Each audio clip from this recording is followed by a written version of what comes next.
Fala, meus amigos, tudo bom com vocês? A gente está começando aqui mais um episódio da nossa série A Chave da Virada, o livro do Impacto Esperança 2025. É um prazer enorme poder estar te recebendo aqui para que a gente possa ter mais uma conversa e dessa vez um tema um pouco delicado, mas que é importante que você participe aqui. Deixe seu comentário, curte, compartilha, tá bom? Com todos os teus amigos no grupo do WhatsApp, no Instagram, no Facebook, enfim, compartilha esse conteúdo, esse material que vai ficar disponível para você, tá bom? A gente já está chegando aí na reta final da nossa série e é muito bom ter você aqui com a gente.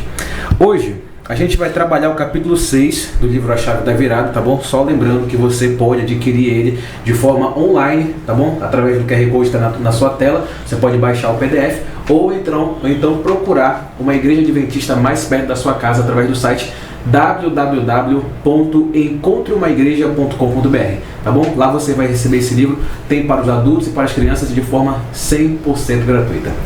Amigos, hoje a gente vai trabalhar o capítulo 6 e o capítulo 6 de forma bem explícita ele trabalha, né, sobre a questão da depressão. Vou começar aqui pelo Evilásio. Evilásio, conceitua pra gente o que é a depressão, né? É uma condição mental, é uma doença, enfim, conceitua pra gente o que é a depressão, para que a gente possa começar. Sim, segundo a OMS, né, a Organização Mundial da Saúde, é um transtorno mental, onde causa uma tristeza, uma apatia bem intensa, até mesmo aqui sintomas e sinais de isolamento social. A pessoa não tem vontade de sair, de socializar, até mesmo muitas das vezes tem compulsão alimentar ou não tem apetite. Aí geralmente ela gosta de viver isolada, quer ver ninguém, tem comportamentos ali mais automáticos, mas vai depender de pessoa para pessoa. E tem vários motivos, é multifacetado, como está aqui no livro, é multifatorial, vários fatores, várias facetas, né?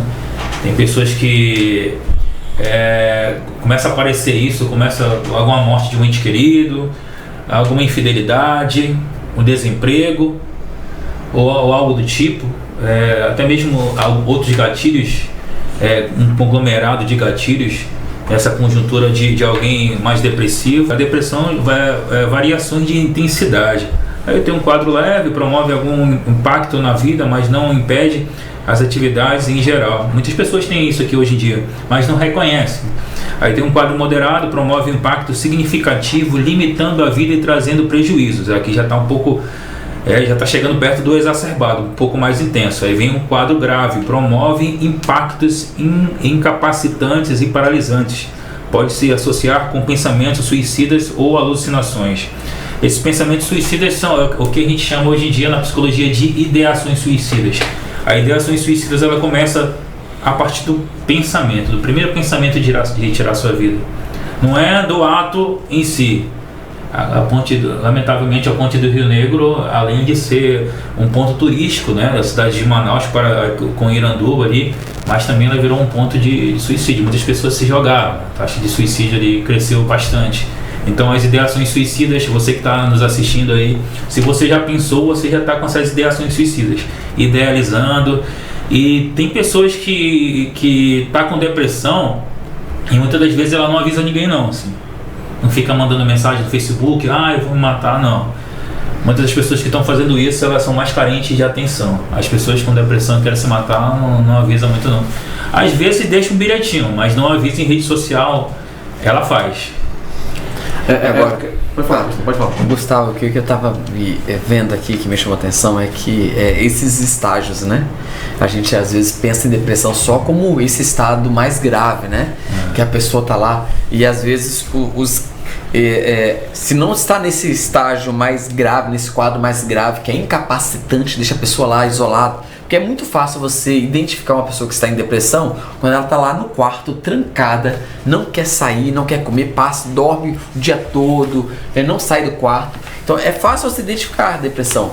Mas aí quando você vai pegando os outros quadros mais leves, às vezes a gente está vivendo isso dentro de casa, a gente está convivendo às vezes com pessoas, a gente convive com pessoas que estão em um ciclo de depressão e a gente às vezes nem consegue notar os sinais. E aí o problema é que esses quadros eles vão avançando, né? Do mais leve, a pessoa, se ela continua, não tem uma mudança, ela pode ir para o mais moderado e depois, quem sabe, entrar numa situação grave, e só aí que a gente percebe. Então a gente tem que estar atento, né, a esses sinais que a pessoa tem sinais que ela manifesta tanto no seu humor. Então aí o livro ele apresenta algumas ideias, né, no capítulo, na página 53, os sinais que ela apresenta no humor, né, dela, alterações de humor. Opa, peraí, essa pessoa está diferente, por que ela está diferente? A gente tem que ter essa atenção, especialmente no nosso ciclo mais próximo, na nossa família, né? O comportamento. Por que fulano de tal passou a fazer assim, ela fazia assim todo dia, está agindo assim diferente?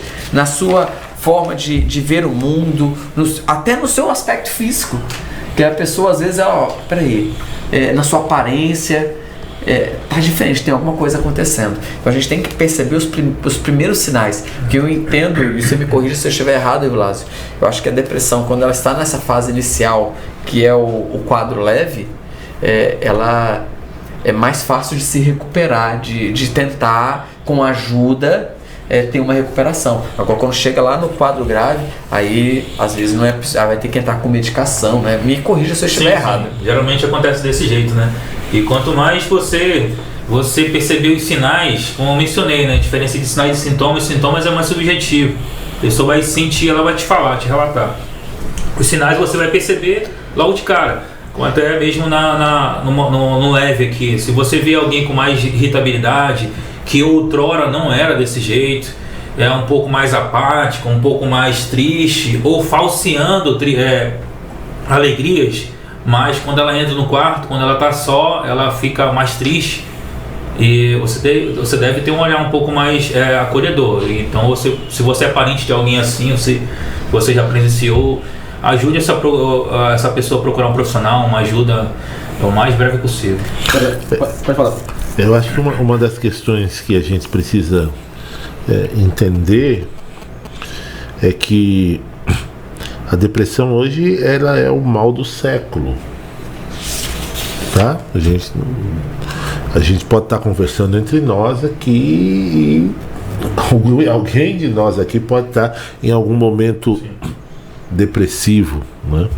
Agora, o que a gente tem que tomar muito cuidado, e quando você fala, é importante como psicólogo, é o cuidado com a rotulação.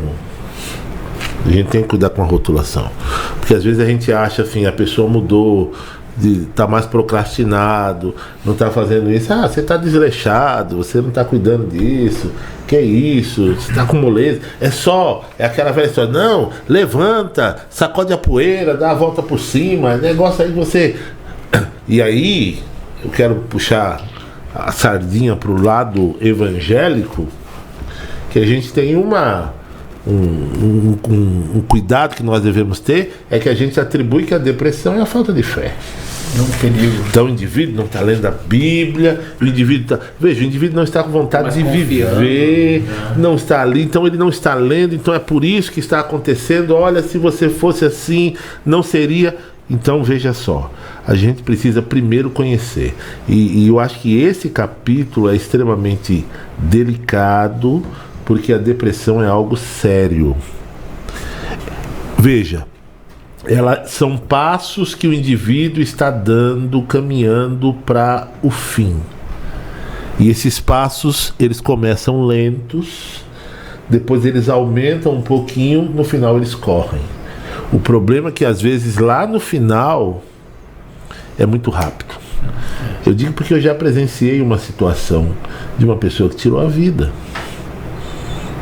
De um adolescente que tirou a vida. E estava normal, no meio de todo mundo, conversando e etc. Entrou num quarto, daqui a pouco silenciou. Quando abriram, ele havia ceifado a vida dele.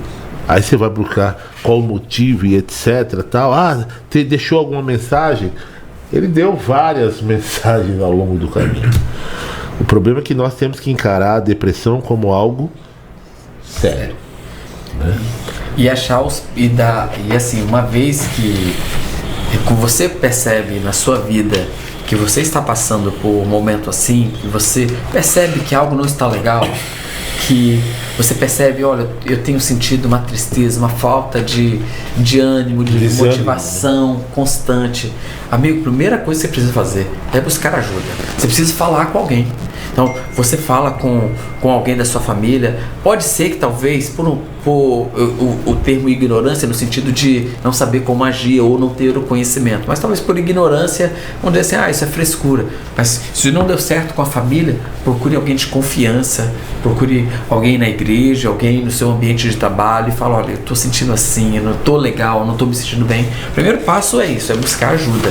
A ajuda primeiro assim, às vezes com alguém, falar para alguém. Você tem que começar falando com alguém, seja alguém de sua confiança, mas é óbvio que não se pode restringir a isso, né? Você tem que, a depressão é uma doença e precisa de ajuda profissional. Às vezes uma terapia, um psicólogo ajuda, mas às vezes tem que ser, dependendo, se estiver num estágio mais profundo, tem que entrar com interação medicamentosa mesmo. Tem que entrar, às vezes vai desencadeando, a pessoa às vezes ela está em depressão, tem muito sono durante o dia, mas não consegue dormir à noite. Ela vai ter que primeiro regular essa questão do ciclo circadiano dela, vai ter que dormir, ela vai ter que ter uma medicação para isso. Então, procure ajuda, tanto no âmbito pessoal como no âmbito profissional. Aí você entra um terceiro aspecto que eu acho que também é interessante. Nas rotinas? Não, na socialização. Sim. Na socialização. E eu sei que isso é delicado, porque às vezes quem está em depressão, dependendo, tem graus, a pessoa não quer ver gente, né? Quer ficar isolado. É isolamento, mas é importante a gente interagir e dialogar. Então ter essa interação social, ela é importante também. A rotina também, né? Adotar a rotina, mas entenda, ninguém vai adotar uma rotina se ele já está num quadro avançado. Então assim, o falar e procurar uma ajuda profissional, um atendimento profissional é imprescindível. A gente entende que existe obviamente a atuação do poder de Deus, sempre vai haver. Mas esses passos que nós temos que fazer, nós precisamos fazer, né? Isso é importante. Agora, um aspecto aqui, dois aspectos tem que ver com o aspecto físico novamente, que eu achei muito legal, Gustavo, que o livro apresenta, e é fato. Tanto a questão da atividade física, tem outros, né? Mas eu vou destacar esses dois. E a água. Tomei aqui porque minha água está acabando, mas a água, ela é importante. E eu vou destacar a atividade física porque ela faz realmente a diferença. Ela faz diferença. Obviamente, para um quadro mais grave, mais profundo de depressão, é mais difícil. Mas nesses estágios moderados e fase inicial, uma atividade física ela tende a ajudar, porque você libera os hormônios de prazer, serotonina, endorfina. Você vai liberar hormônios de prazer enquanto você está na prática de atividade. Tem que ser algo que você gosta de fazer, mas isso tem impacto. Então, eu fiz uma atividade, ela vai impactar. Olha só que interessante, se você faz uma atividade, um esporte que você pratica, eu pratico esporte, eu tenho um esporte que eu gosto de praticar, faço de vez em quando na minha academia, vou fazer uma musculação de vez em quando. E isso tem impacto tanto no aspecto ali no cérebro, né, na nossa mente, como também impacto até no sono depois. Porque quando você faz atividade, você acaba dormindo melhor. Você dorme melhor. Aí você dorme melhor e você também produz hormônios que estão relacionados ao bem-estar e à melhora dessa situação. Então, é um ciclo benéfico. Você faz atividade, você bebe água, você se alimenta de maneira adequada, você dorme bem. Isso tudo são fatores físicos que podem influenciar no aspecto da depressão também. A depressão, na verdade, assim, a gente não pode atribuir a uma questão de um nível espiritual elevado ou um nível espiritual baixo. Sim. Mas é um mal que existe e precisa ser cuidado. Tem um exemplo bíblico, né, que a gente tem sobre isso, porque nós temos a ideia de que ao você ser uma pessoa devotada a Deus e tudo, vai haver uma redoma de proteção. A gente sabe que existe, mas que nada vai te acontecer. Mas existe um quadro na Bíblia que é de um homem, e ele passa por uma situação que não é um quadro de depressão em si, mas leva ele a situação pelas situações que ele passou, que é o caso de Jó. Jó passa por algumas situações que levam ele a quase que o desespero, à beira do desespero, né? Ele tinha uma condição de vida financeira muito boa, era o homem mais rico do Oriente Médio, perde família e depois ele contrai doenças e ele fica ali se oprimindo, né? Ele não sabia do contexto fora. É interessante você ler esse capítulo e ter uma visão muito acurada, porque ele é muito revelador para nós, principalmente do contexto humano, do contexto espiritual. Mas tem uma coisa importante, os sentimentos de Jó. Eu vou ler pelo menos um ou dois textos, 30 verso 26. Olha como ele pensava: aguardava eu o bem, e eis que veio o mal, esperava a luz e veio a escuridão. Ele se sentia assim, e ele queria entender. Às vezes a gente está passando por uma situação que a gente quer: o que está acontecendo? Por que isso está acontecendo? Mas sabe, no desenrolar da vida de Jó, diante daquela situação, ele recebe ali a visita de alguns amigos, e aqui eu quero chamar a atenção. Esses amigos, em alguns momentos, eles eram para ficar calados, e às vezes nós não podemos ser os amigos de Jó. Você viu aquela história? Seja o amigo de Jó. Mas sabe o que é? Porque às vezes a falta de informação leva-nos, às vezes, é muito mais danoso o que a gente fala do que ficar quieto.